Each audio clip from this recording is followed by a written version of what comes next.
Controversy controversy controversy, Bangladesh versus Sri Lanka controversy.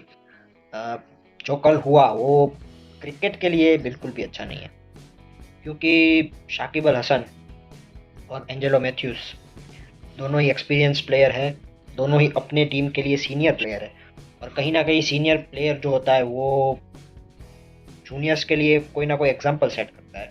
और जो कल शाकिब ने एग्जाम्पल सेट किया वो कहीं भी अच्छा नहीं है, क्योंकि एंजेलो मैथ्यूज 2 मिनट के अंदर क्रीज पर आ जाते हैं। 1 मिनट 50 सेकंड का समय लगता है, लेकिन कहीं ना कहीं उनका हेलमेट टूटा हुआ था और उसकी वजह से जो लेट होता है।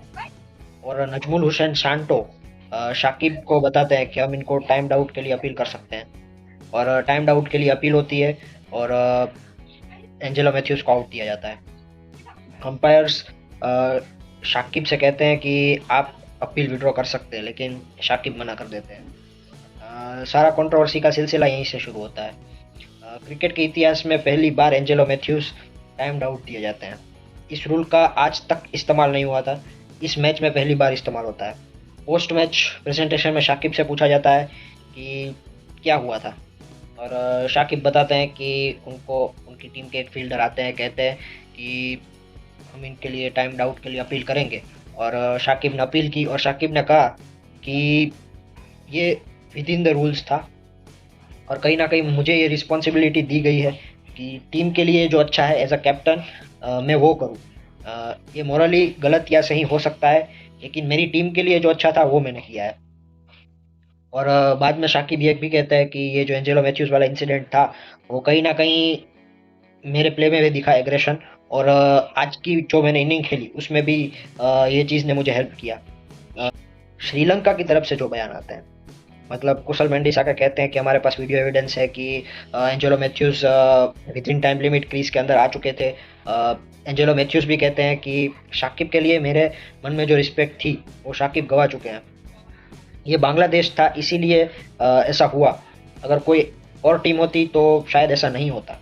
और शाकिब के लिए जो मेरे मन में रिस्पेक्ट थी वो सारी चली गई है। अ, अगर आप इसी तरह से क्रिकेट खेलना चाहते हैं तो इसमें कुछ गलत है। और उन्होंने कहा कि मेरे पास वीडियो एविडेंस है कि मैं विद इन टाइम लिमिट अंदर आ चुका था, लेकिन कहीं ना कहीं अंपायर फोर्थ अंपायर का जो इंटरव्यू हुआ उसमें उन्होंने बताया कि रूल्स में क्लियर ये लिखा है कि आपको 3 मिनट के अंदर अंदर अगली बॉल खेलनी पड़ेगी। और कहीं ना कहीं वो 2 मिनट के अंदर अंदर क्रीज में आ चुके थे, लेकिन जो हेलमेट माल फंक्शन का इंसिडेंट हुआ उसकी वजह से लेट हुआ। दोनों टीम की तरफ से बयानबाजी चल रही है।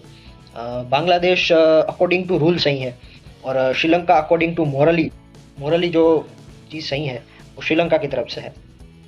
लेकिन इन दोनों टीम की राइवलरी कोई नई नहीं है, क्योंकि निदास ट्रॉफी में हम देखते हैं कि बांग्लादेश की तरफ से जो नागिन डांस वाला जेस्चर देखने को मिलता है। मैच के बाद वो निदास ट्रॉफी में जो सेलिब्रेशन कर रहे थे उसमें उन्होंने ड्रेसिंग रूम का कांच तोड़ दिया था।